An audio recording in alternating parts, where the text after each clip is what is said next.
If you're looking for a new way to stay connected wherever you are in the world, whether you're traveling on a cruise or internationally, you're definitely in the right place. When you're on a cruise, you're encouraged to use the ship's Wi-Fi, which can be mega expensive even for a minimal service. Of course, some cruise lines now include free Wi-Fi internet as part of your cruise fare. This is mostly the case with the all-inclusive cruise lines like Regent Seven Seas, Seabourn and Silversea, plus some others. But in many cases, Wi-Fi is not free. And if you want to stay connected like we always do, you would normally have to be big, pay up and buy the ship's Wi-Fi package. Ouch.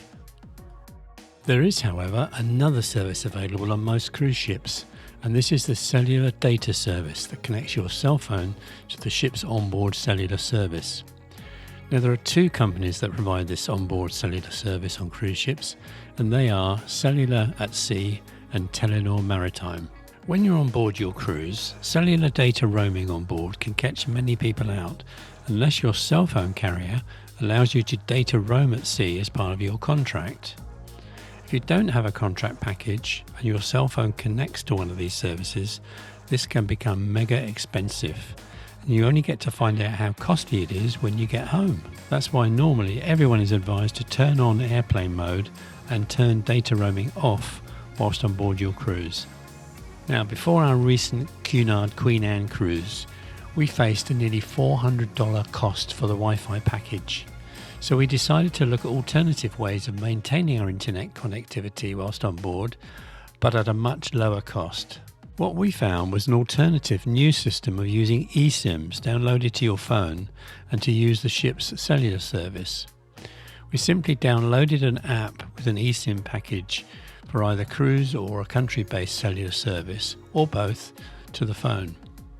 This then simply provides you with an additional data line on your mobile device at a much lower cost than any Wi-Fi package, and you simply connect with your SIM to the ship's cellular service. So what is an eSIM? Well, an eSIM is basically a virtual version of the SIM card that you already have in your cell phone. It means embedded SIM. What the eSIM does is to give you the ability to have more than one phone line on your mobile, so you can switch between providers.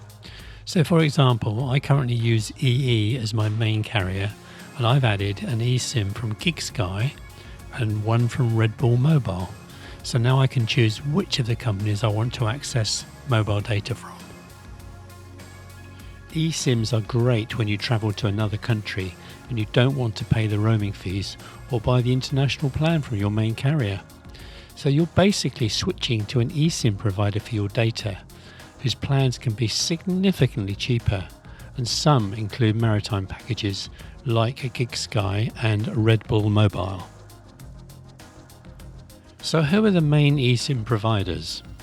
Well, there are a number of companies who offer international SIM data packages, but at the time of writing, there seem to be only two who provide cellular services on cruise ships.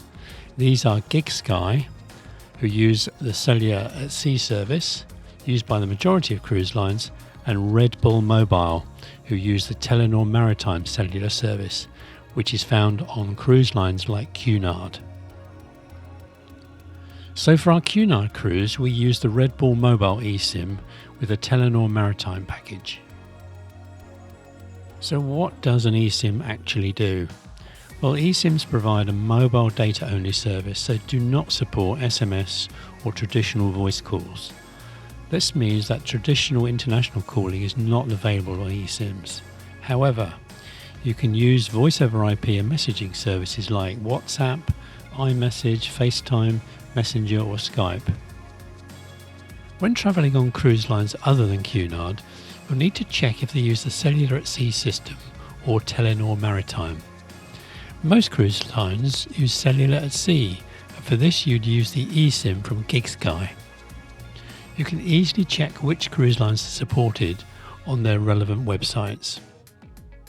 If not using Cellular at Sea, then check on the Red Bull Mobile site, which gives you a full list of cruise lines supported. So which phones support eSIMs? That's a really good question. But if you have a newer cell phone, your phone will most likely support eSIMs. but you can easily check this on the eSIM providers' websites. Now we get down to the nitty-gritty with price comparisons. So as Cunard uses Telenor Maritime for ship-based cellular services, we use Red Bull Mobile, where we paid €15 for a 1 gig Telenor Maritime package, which lasted us about 10 days. We then bought a top-up of 250 megs for €5. So for the whole cruise we paid €20 for data connectivity. Okay, it was not as fast as a Cunard SpaceX Starlink system, but it worked for us for emails, social media, news, etc. So as mentioned before, the Cunard Premium Wi-Fi package was available to us at $28 per day if we purchased it for the whole voyage. That made a total of $392. For ad hoc daily use, this was available at $40 a day for a single device. There was also a lesser Wi-Fi package available called the Essential Internet Plan, and this was priced at $20 a day if we purchased it for the entire voyage, or $25 a day for ad hoc daily use. Cruise lines are all keen to sell their Wi-Fi packages, and some can be quite good value. But most ultra-luxury and some premium brands include Wi-Fi in the cruise fare, so it's always worth checking before you cruise. Some cruise line loyalty schemes also include free Wi-Fi in their upper membership levels. For example, Seabourn include free Wi-Fi for Diamond members and above. Now, there's a number of key phone requirements for using a SIM, and these are: number one, to use an eSIM, your phone needs to be eSIM compatible. And most newer mobile phones or cell phones are good. So for Apple phones, it's going to be the iPhone XR, XS, 11 and above. For Androids, because there's many variations, you need to check out the eSIM provider's website.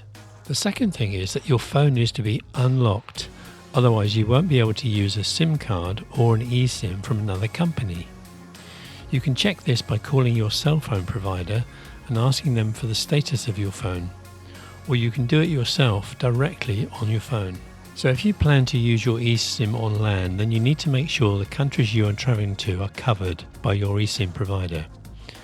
You need to go ahead and check the eSIM provider's website and make sure they have broad coverage. Most countries are catered for, so unless you're going to some really obscure country, more than likely they'll have it covered. And lastly, if you're planning to use the cruise plan, then your ship needs to support either Cellular at sea or Telenor Maritime. Just a few words on data limitations. So the big difference between eSIM data packages and the cruise line Wi-Fi packages is that cruise line Wi-Fi is not limited to the amount of data you use, so you don't have to watch or keep track of usage. We weren't sure how much data we were going to use, but found this was easy to monitor within the respective eSIM apps. If you needed to top up your package, this was also very easy to do. The only other thing to remember is that eSIMs are data packages, so no regular voice service is included and you don't have a phone number. However, we found that voice calls with WhatsApp or Messenger were absolutely fine, as was FaceTime. So to sum up our eSIM experience, we would say that this was a big win for us.